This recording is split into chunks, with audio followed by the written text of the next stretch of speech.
Welcome students. Today we are going to discuss about force and pressure. Alright. So this is topic of science.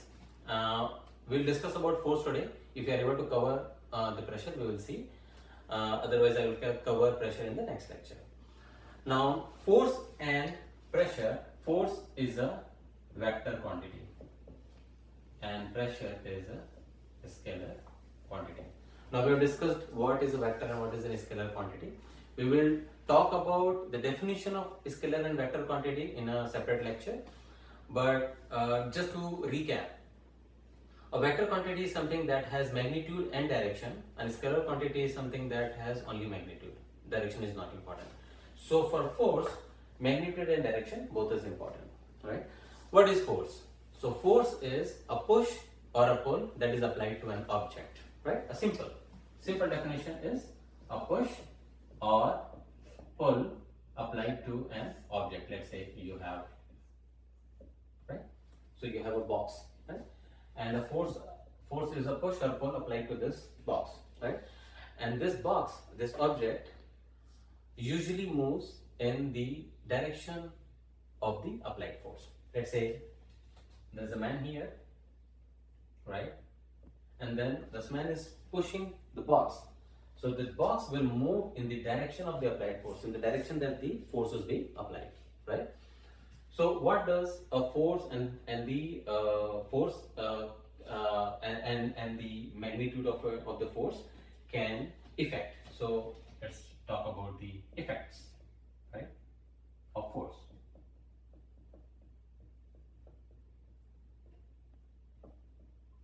Right? So a force can change the motion of the object, right? Of the object. Motion of the object, right?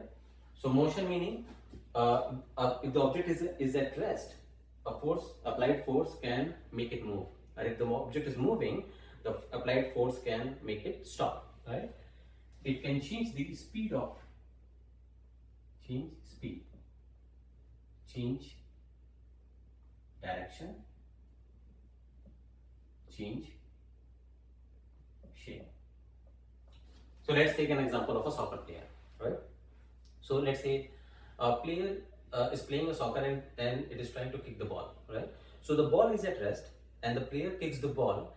It moves. The applied force from the soccer player moves the object, the a ball in this case, from a state of rest to motion. Right? Let's say the player rolls the ball and then kicks it. So the ball is already in motion. Now in this case, the player is changing the speed. It's increasing the speed of the ball. So rolling the ball and then kicking, it increases the speed of the ball. Now let's say it is going to the goalkeeper and goalkeeper tries to stop the ball, and if he's able to successfully stop the ball, what he does is he is bringing the ball from a speed of motion from the state of motion to a complete rest. So the speed decreases to 0. So here again he is changing the speed of the ball. Now let's say a goalkeeper try to stop the ball and deflects it. So in this case, he is not changing the speed. He is not changing the speed of this ball to 0, but he is changing the direction of the ball. So with using the hands, he is, let's say, deflecting the ball, and it is going to some other direction. So in this case, a goalkeeper is deflecting and then changing the direction of the ball. So this is how force affects. And now for the last point, if you see, if you have a soccer and if you want to, if you try to apply force from both your hands, the soccer will look elliptical if your force is very high, right? And you are a very muscular person. So the soccer will turn into an elliptical shape. So in this case, you are changing the shape of the object. So this is how, when you apply force, you can change either the motion of the object from rest or motion, all right? Or the speed, you can increase or decrease the speed. So you can increase or decrease, right? Or you change the direction of the object, or you can change the shape of the object. This is how the force affects. Now, now when you say force is a vector quantity, why it is vector quantity? Because when you apply force, direction of force is important. Let's say you have a person here and you have a person here, right? So both of them are pushing the box towards each other, right? So if the force applied by person A and person B is equal, it will, the net force applied on this object will be the difference of force applied by both the person, right? And it can be zero if the force applied by both the person is same and equal. Now the box will not move in any direction because the force applied is zero. Now let's take another example. This person moves to the other side and makes a team, right? And this person apply the force in the same direction. Now the object will start moving, and in this case the force applied by person A and B adds up. Okay, so let's say F1 plus F2. It's just an example. So the force applied adds up and the object starts moving in the direction of the applied force. So this is the reason we call force a vector quantity, because the magnitude of force and the direction both are important, in which direction you are applying the force. So this is about force.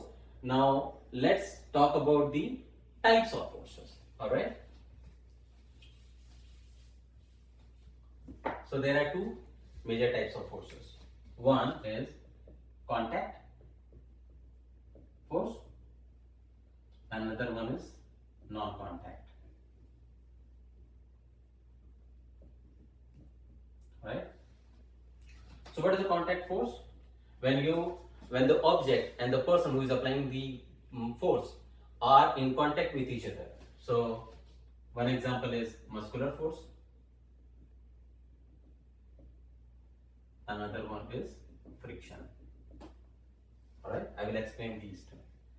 Now the non-contact forces, when the object and the force that is being applied are not in contact of each other.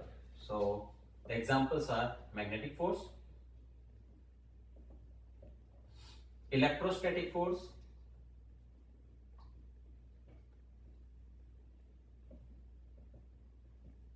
gravitational force.